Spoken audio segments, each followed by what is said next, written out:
तो सबसे पहले यहाँ पे देख लीजिए आर्टिकल 12 जो है मतलब अनुच्छेद 12, इसमें बात किया गया define the term state for part 3, यानी इसमें जो हमारा पार्ट 3 यानी भाग 3 है, तो आर्टिकल नंबर 12 में बताया गया है स्टेट, मतलब स्टेट टर्म को डिफाइन किया गया है।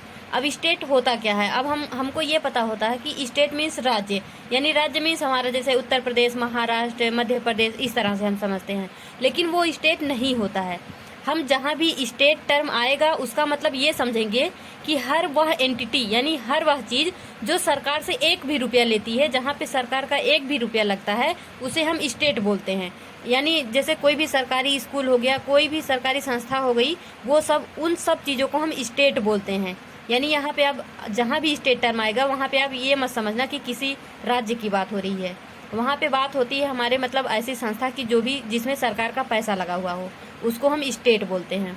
तो फ्रेंड्स यहाँ पे देख लीजिए आर्टिकल 13 यानी जो अनुच्छेद 13 है, कंसिस्टेंसी ऑफ लॉ यानी कानून से संगत। अब इसका क्या मतलब है, इसका मतलब ये है कि ऐसे सभी कानून जो मौलिक अधिकार के विरुद्ध असंगत या अपमानजनक हैं, वह न्यायिक समीक्षा के तहत यानी डॉक्ट्राइन ऑफ जुडिशियल रिव्यू, इसके तहत सर्वोच्च न्यायालय और उच्च न्यायालय द्वारा शून्य या अमान्य कर दिया जाएगा।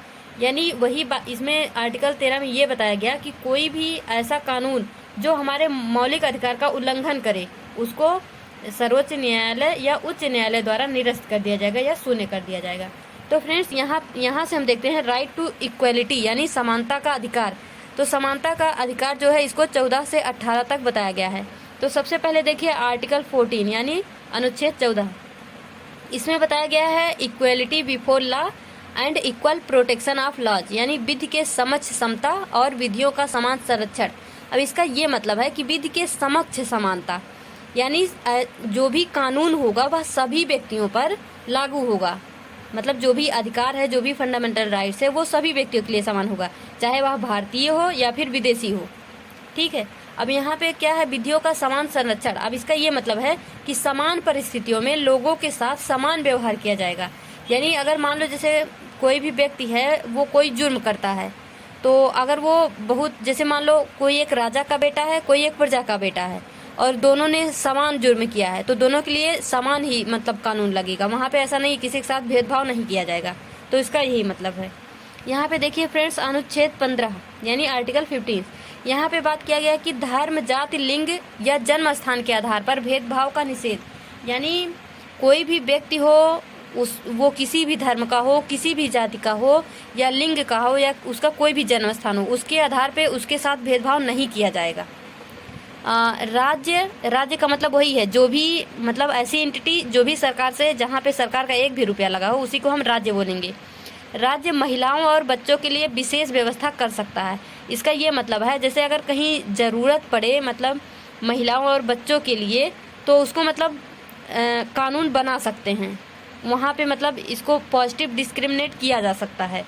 जैसे यहाँ बोला गया ना कि धर्म, जाति, लिंग के आधार पे भेदभाव नहीं किया जाएगा, लेकिन अगर ज़रूरत पड़े महिलाओं और बच्चों के लिए तो कर सकते हैं, ये बात हो रही है। फ्रेंड्स यहाँ पे ध्यान रखना, जो एक है सबरीमाला मंदिर, तो एक होता है हमारा सबरीमाला केस, ये आर्टिकल नंबर 15 से संबंधित है। जैसे जो सबरीमाला मंदिर है वहाँ पे जो भी मतलब लड़कियाँ होती हैं या औरतें होती हैं जो भी 13 साल से एबव की होती हैं, उनको वहाँ पे नहीं जाने देते हैं, क्योंकि ये बोलते हैं कि वो मेंस्ट्रुअल साइकिल की वजह से। तो यहाँ से मतलब एक हिसाब से ये हुआ कि मतलब उनके साथ भी उनके फंडामेंटल राइट्स का उल्लंघन हो रहा है, तो वो भी इसी से संबंधित है। यहाँ पे देखिए फ्रेंड्स आर्टिकल नंबर 16 जो है लोक नियोजन के मामले में अवसर की समानता यानी पब्लिक एम्प्लॉयमेंट। यानी यहाँ पे ये बात हो रही है कि केवल धर्म, जाति, लिंग आदि के आधार पर किसी भी रोजगार के लिए नागरिक के साथ भेदभाव नहीं किया जा सकता है। जैसे होता ना कभी कभी मतलब और औरत या पुरुष होते हैं तो पुरुषों को मतलब ज़्यादा वेतन देते हैं और मतलब महिलाओं को कम वेतन देते हैं, इस तरह से करते हैं ना मतलब कंपनी वगैरह में। तो ऐसा नहीं, मतलब ऐसा नहीं किया जा सकता। अगर ऐसा करेंगे तो आर्टिकल नंबर 16 के तहत मतलब वो उनके फंडामेंटल राइट्स का उल्लंघन होगा। State can provide reservation of appointment to और post in favour of any backward class. यानी जो भी पिछड़े लोग हैं उनके लिए स्पेशल रिजर्वेशन किया जा सकता है, प्रोवाइड किया जा सकता है उनको। Article 16 was amended in 2019 and new clause was inserted for economically weaker section. यानी फ्रेंड्स ये बोल रहा है कि जो ये आर्टिकल 16 है इसको अमेंडमेंट किया गया था, यानी संशोधन करके 2019 में लाया गया था। और इसमें इकोनॉमिक वीकर सेक्शन यानी EWS कैटेगरी जो है उसके लिए अवेल रिजर्वेशन फॉर जॉब्स, मतलब जॉब के लिए उनके लिए एक स्पेशल रिजर्वेशन लाया गया था। यहाँ पे देखिए फ्रेंड्स आर्टिकल नंबर 17 ये बहुत ही इंपॉर्टेंट है, abolition of untouchability and prohibition of its practice, यानी अस्पृश्यता का उन्मूलन और इसके अभ्यास का निषेध। यानी कभी भी किसी के साथ हम अस्पृश्यता यानी छुआछूत का भेदभाव नहीं करेंगे। यानी जब भी आपसे पूछे कि एबोलिशन ऑफ अनटचेबिलिटी अस्पृश्यता का उन्मूलन किस आर्टिकल में बात किया गया है, तो आप बताना कि आर्टिकल नंबर 17। तो फ्रेंड्स आप एक बार ओवरव्यू देख लीजिए।